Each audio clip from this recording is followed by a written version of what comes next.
Let's continue our analysis of Computron's expansion and its aftermath. In this segment of Chapter 2, we're going to explore some performance measures as well as take a look at both personal and corporate taxes. To bring us back to what has been going on with Computron, here are the firm's financial statements for 2018 and 19. Here's the income statement, balance sheet, the asset side, the liability and equity side, and the firm's statement of cash flows. Using Computron's numbers, we found their NOPAT for 2018 and 19 in Part A, and we'll be using these NOPAT figures to compute ROIC, return on invested capital. Operating profitability is the amount of operating profit generated by a dollar of sales. It fell in 2019 significantly.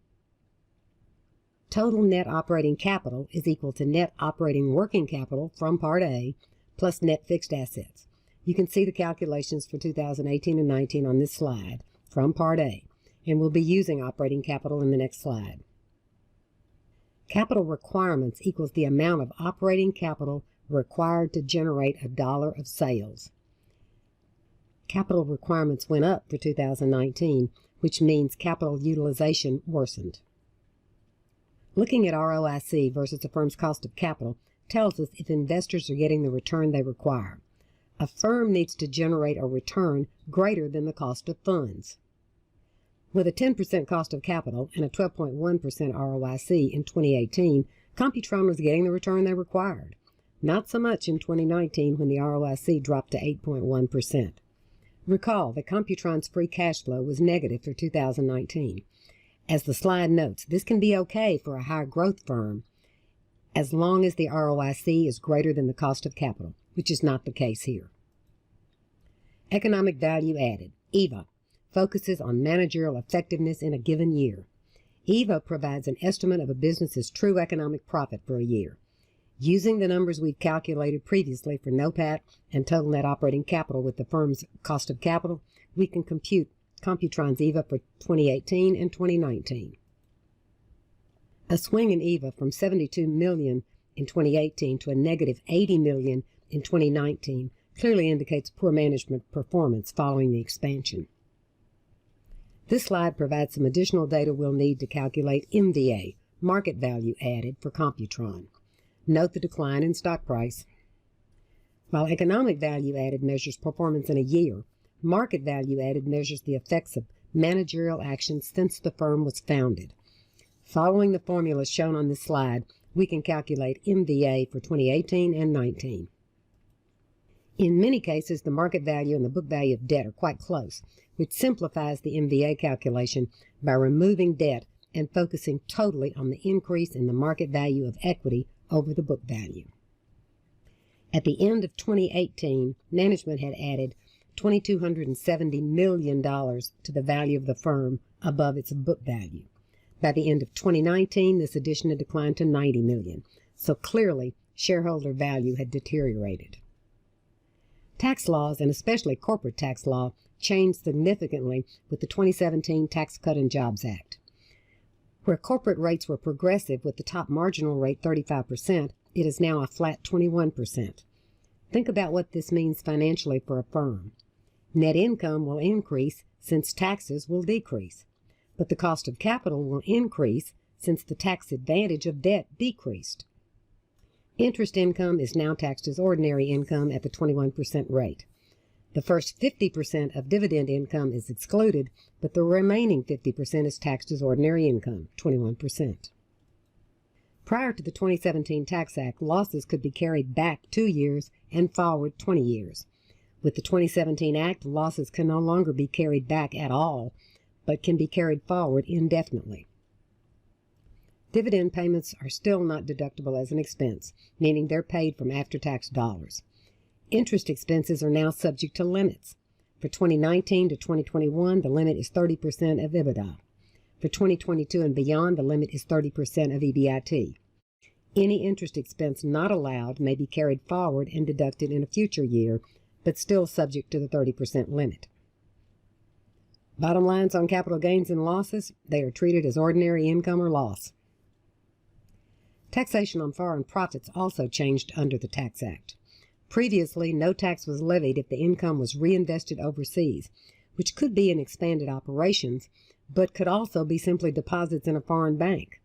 If repatriated, the foreign earnings were taxed at the applicable U.S. rate, less a credit for foreign taxes paid. Under the new Tax Act, no U.S. tax due on profits earned after 2018. Profits before 2018, 15.5% due on profits held in cash or cash equivalents, 8% due on the remainder. These are one-time taxes to encourage repatriation. The good news? U.S. tax revenues will increase and companies with foreign earnings can invest them in the U.S. The bad news? The Act incentivizes companies to locate production offshore in low-tax countries. Let's look at an example to better understand how these tax changes affect corporations. Our sample data shown on the slide. $87 million of taxable income from operations, $8 million of interest income, $10 million of dividend income, 21% tax rate, 50% dividend exclusion. So how much do they owe? Well, 50% of the dividends are tax exempt, so $5 million of dividend income will be taxed as ordinary income. So their taxable income includes the $87 million of taxable income from operations, $8 million interest income, $5 million of taxable dividend income, for a total of $100 million taxable income. Tax rate 21%, they owe $21 million. Personal taxes were also affected by the 2017 Act. They're still progressive, they still have 7 brackets, but the bracket thresholds increased to tax more income at lower levels. But the new rates range from 10 to 37 versus the former 10 to 39.6. A big change was that personal exemptions, which were $4,050 in 2017, were eliminated for 2018 going forward. To balance this out, the standard deduction was increased from $6,350 to $12,000 for single filers, $12,700 to $24,000 for married joint filers. The increased standard deduction will eliminate the incentive for many filers to itemize deductions, but itemized deductions will still be phased out as AGI increases. Mortgage interest remains deductible, encouraging home ownership, but only on home purchases up to $750,000. Previous cap was $1 million. Interest on home equity lines of credit are no longer deductible. The cap on charitable contributions is increased from 50% of AGI to 60%. Consider, tax laws are written to encourage certain behavior. Home ownership, charitable deductions. The new net investment income tax is only applicable to investment income for high-income filers. High income is defined as a modified adjusted gross income greater than $200,000 for singles, $250,000 for joint filers. For most, modified adjusted gross is the same as adjusted gross, but how the additional tax is computed is a bit complicated. If you're interested for more on this new tax, see the Chapter 2 web extension that's in MindTap under Appendices.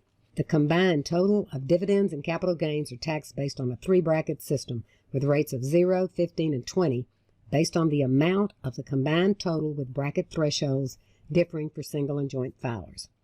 Interest received is taxed as ordinary income, except interest on municipal bonds is exempt from federal taxation. Pass-through entities include proprietorships, limited liability corporations, and S-corporations, among other types of businesses. Income from a pass-through entity is taxed as ordinary income regardless of whether the income is reinvested in the business or distributed to the owners. Qualified pass-through businesses may deduct 20% of the income before including it in personal income. Note that this 20% deduction is not available to the majority of businesses that provide services, such as accounting, consulting, legal services, or medical practices. On the other hand, it is available to architects and engineers. Estate taxes are levied on assets left by a decedent. The rules, as the slide states, are more complicated than we're going to go over here. Generally, estates worth less than $11.2 million are exempt. Those over that threshold can be taxed up to 40%. These details are also in the appendix to Chapter 2. Since we did discuss the tax advantage of municipal bonds relative to personal taxes, here's an example.